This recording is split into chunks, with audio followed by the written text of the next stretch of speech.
Всем привет!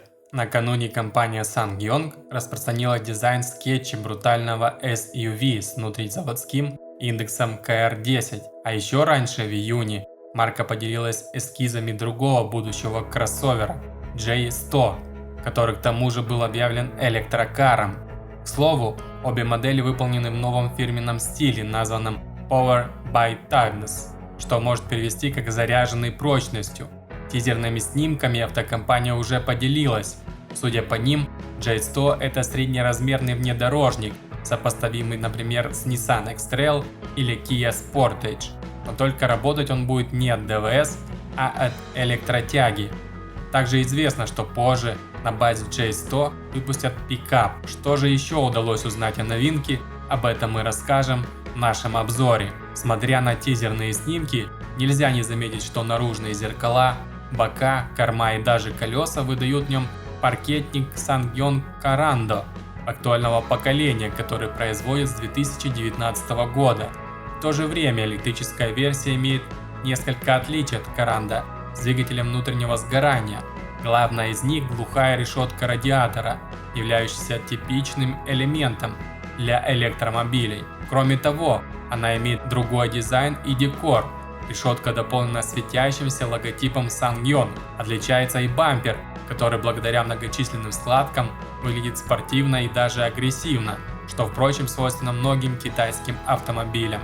Также в компании рассказали, что капот машины сделан из алюминия, что положительно сказалось на массе автомобиля, ведь за счет этого она стала меньше. А еще представители автобренда заявили об оптимизации центра тяжести и повышении аэродинамики модели за счет наличия глухой решетки радиатора. Более того, инженеры компании применили биометрический подход, копируя формы акульих плавников для снижения сопротивления встречным потокам воздуха. Все это должно отразиться на маневренности и скоростных способностях. Электрический Karando будет оснащаться одним двигателем мощностью 191 лошадиную силу, то есть машина будет переднеприводной. Также автомобиль получит батарею емкостью 61,5 кВт-час, являющийся детищем компании LG Chem. Благодаря ей запас хода кроссовера на одной зарядке составит около 420 км, что при расчете на реальный километраж будет примерно на 15-20% меньше. При этом максимальная скорость машины будет ограничиваться отметкой 153 км в час, чтобы предотвратить слишком быструю разрядку аккумулятора. Для сравнения, самый простой переднеприводный Nissan Ariya с одним электромотором имеет мощность 218 лошадиных сил.